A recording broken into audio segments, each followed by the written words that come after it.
So I've got my steel in the forge heating up, and I'm marking out on the anvil the length that I want to forge to. This is actually 31/64 W1 drill rod. So not quite half an inch, almost a half an inch. I have no idea why I bought 31/64. This was in my pile of steel from a couple years ago. It might have been cheaper than getting the half inch. Anyway, it's 31/64.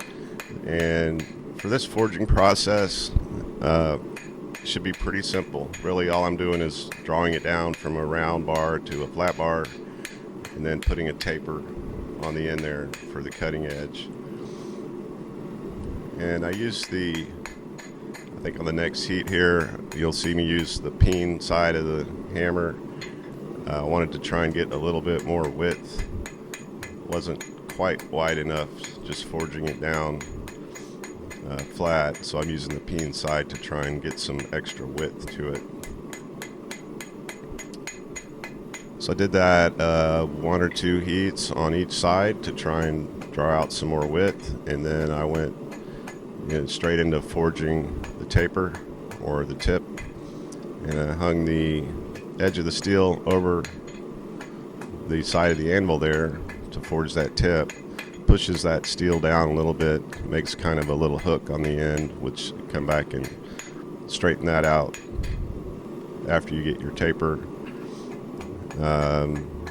Do it that way to avoid any kind of fish mouthing or on the end there, and try and get a nice pointy tip.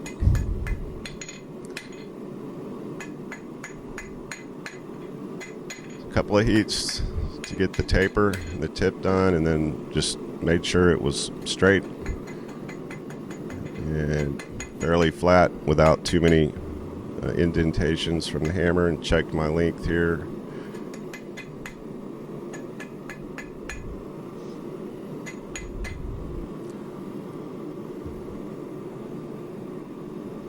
Eventually, there it is, checking the length with my mark on the anvil, and it was good. So from there I went on to cutting it out on portable bandsaw, and then immediately after that I went ahead and did the normalization steps. So I did 3 normalizations at 1650, 15, and 1350. So this is W1 tool steel. I think it's a great steel for knife making. I've had a lot of success with it in making various things. It's definitely a high carbon steel, and it holds an edge pretty good. You can get a razor sharp edge with it. It's also good for making hamones. A lot of guys use W2. I've tried to use W2 several times. The hamones that I've tried have worked out a lot better with W1 than with W2. After I got the normalization done, it was the rough grind, getting the profile done.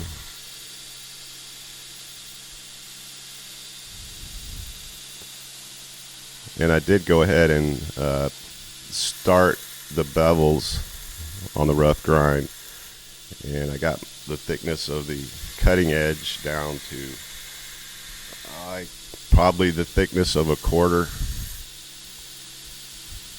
So not all the way ground, but just knocking that 45 off and starting that bevel grind.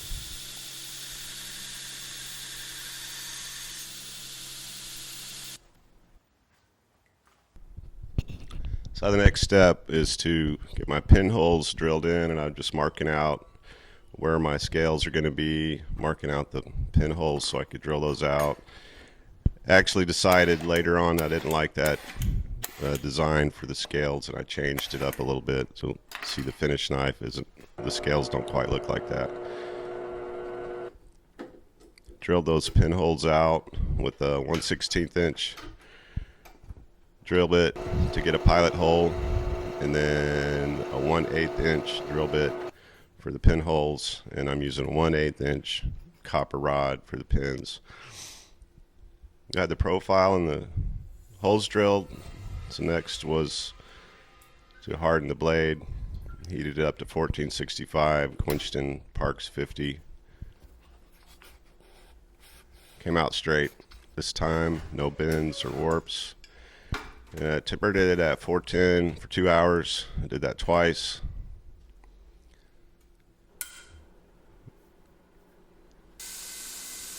Then moved over to the 2x72, and I'm not really bringing down the thickness there, just mostly removing all the scale. And I used an old 36 grit belt to remove the scale. And then I started my final grind. So you can see it's the classic single edge or single bevel Kiridashi style tip. Then moved on to hand sanding.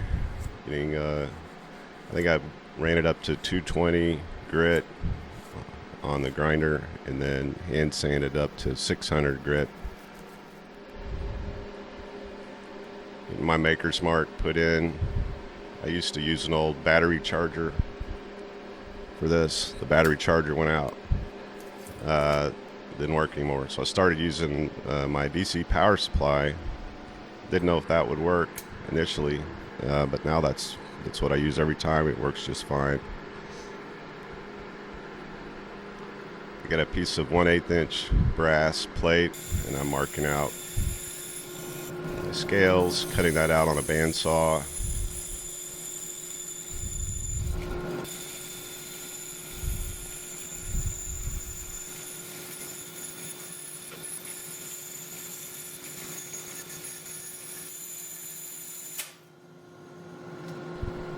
Yeah, so that's what it looks like when your bandsaw breaks.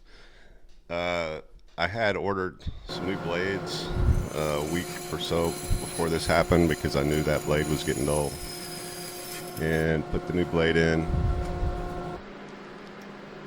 Finished cutting that out. Now I'm just putting those pieces of brass, clamping those to the knife blade so I can line up the pinholes. Use the same 1/8 inch drill bit to drill those holes out.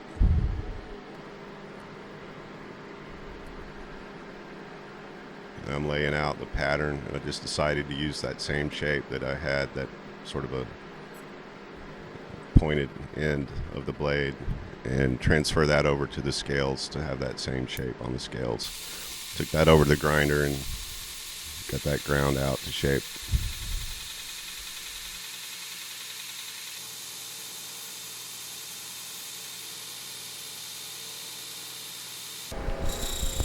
And once I had the ends ground down, I took those over to the buffer to polish those up before I did the glue up. And just checking the fit there. I went ahead and etched the blade in ferric chloride. It's not Damascus, there's no hamon. I just like the look of the etched blade. I think it probably also provides a little bit of corrosion protection since it's carbon steel, not complete corrosion protection. But I didn't want a shiny blade. I wanted that look of having some oxides on the surface. So during the glue up, right before the epoxy had set, you could see me hammering those copper pins, and that's just to fill in any gaps. The nice thing about copper, it's soft and pretty malleable, so I hammered those in so that after I ground it down, I wouldn't have any gap at all between the pin and the scales, and that worked pretty well. It almost just looks like the same piece of steel. There's absolutely no gap in there at all.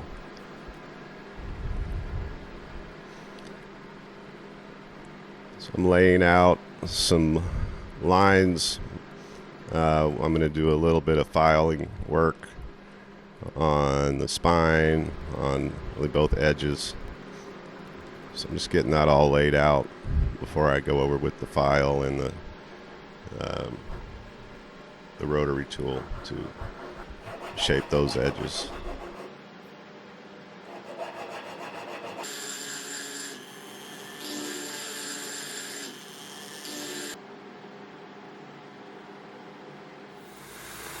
Once I had that filing work done on the edges, I'm just knocking off that sharp 90-degree edge and putting in a 45 bevel. So I wanted to have a little bit more bling, I guess, on the scales, a little bit more decoration. So I'm just drawing out a little bit of a shape there on the ends of each scale.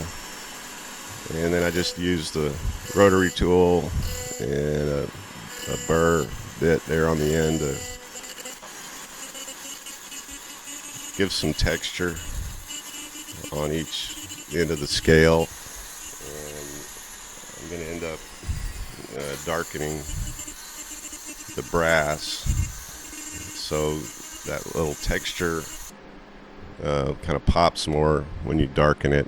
You can see the highs and the lows, and I think that's kind of a nice look. That's my personal preference anyway. I like it. So I'm using some brass black there to darken up the brass. Rinse that off with water, and then come back with triple-aught steel wool, and I did that twice to darken the brass. At this point, the knife's nearly finished. I'm just putting the final edge on it with the stone. That's paper towel that I was cutting there, and got it pretty sharp. It shaves. I'm going to use this mainly for leatherworking. So that's I think that's 5mm thick veg tan leather, and I'm just testing it out there. Cuts pretty well, so it should be a pretty useful leatherworking tool.